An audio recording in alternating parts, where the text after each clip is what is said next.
Après une première mi-temps quelque peu laborieuse, les joueurs du Happy Phoenix avaient déjà encaissé 2 touchdowns. Pourtant, la ligne défensive restait solide. Le problème venait surtout des joueurs offensifs, qui n'avaient pas encore trouvé la faille entre les lignes des Tigers Bruxelles.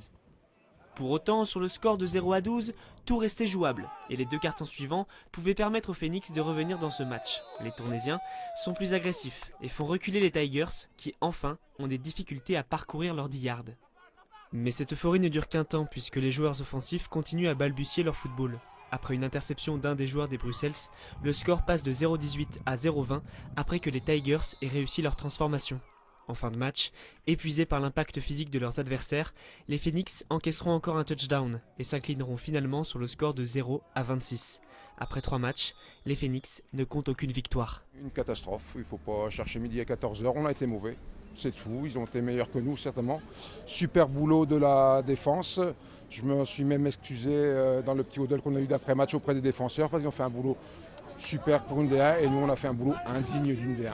Or la ligne offensive c'est absolument essentiel, vous avez beau avoir le meilleur QB, les meilleurs runs, les meilleurs receveurs, si vous n'avez pas une ligne qui sait ouvrir les portes pour les runs ou les rangs au QB pour lancer sa passe, on l'a vu aujourd'hui, ça ne mène à rien malheureusement. On a eu un problème d'attaque, surtout un manque d'entraînement ensemble, surtout ça, manque de présence aux entraînements, pardon.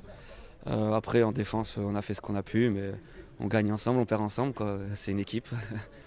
Pour autant, pas de quoi s'inquiéter puisque les Phoenix ont rencontré jusqu'ici 3 formations destinées à se classer dans le haut du tableau de première division. Il leur resteront 4 matchs pour pouvoir se sauver et prétendre à un maintien en D1. Tout cela passe d'abord par une meilleure préparation à l'entraînement. C'est sûr que rencontrer les premières équipes dès le début de la saison, ça fait un peu déchanter vite. C'est vrai qu'on n'oublie pas qu'ils ont déjà joué la demi-finale l'année passée pour être champion.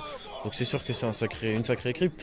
Mais je pense pas qu'il faut non plus aller vers un match en disant c'est les deuxièmes de l'année passée, du coup on va se prendre une... Non, c'est à nous de montrer que nous on est monté en D1, on a notre mérite et je pense que c'est à nous justement de pousser ce truc-là en se disant si on arrive jusqu'ici, c'est pas parce que ça s'appelle les Tigers ou les Shotguns qu'ils sont meilleurs que nous.